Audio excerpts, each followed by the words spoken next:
அன்பு சொந்தங்கள் அத்தனை உள்ளங்களுக்கும் நெஞ்சார்ந்த வணக்கத்தை தெரிவித்துக் கொள்வது உங்களின் ஒருவன்.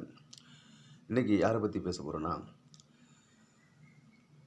காடும் காடு சார்ந்த இடமும், அதாவது முல்லை நில மக்களினுடைய வாழ்வாதாரத்தை பற்றி இன்னைக்கு பேச போகிறேன். அவ்வளோதான்.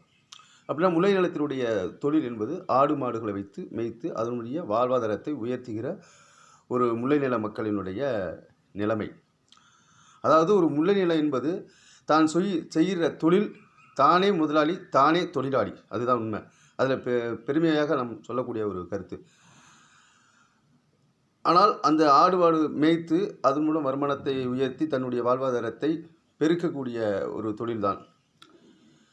ஆனால் ஆடு மேய்க்கும் போது பெரிய கஷ்டங்கள் இருக்கும். எப்படின்னா, நைட்டு கடை போட முடியாது, இரவு பகல் வெயில் மழை எல்லாத்தையும் தாங்கி கொண்டு அந்த கஷ்டத்தையெல்லாம் புரிந்து கொண்டு அந்த வாயிலா ஜீவன்களை அழைத்து ஒவ்வொரு இடத்துக்கு மேய்ச்சல் நிலையத்துக்கு செல்லக்கூடிய ஒரு வழக்கம்.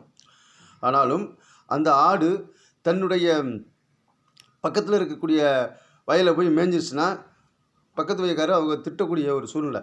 அதையெல்லாம் பொறுமையோடு கையாள வேண்டும்.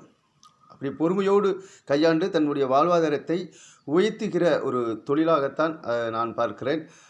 அவர்களுடைய வாழ்விலும் ஒரு வளர்ச்சி காண வேண்டும் என்று இந்நாள் நன்னாளாக பொன்னாளாக அமைய எல்லா வல்ல இறைவனை வேண்டுகிறேன். நன்றி, வணக்கம்.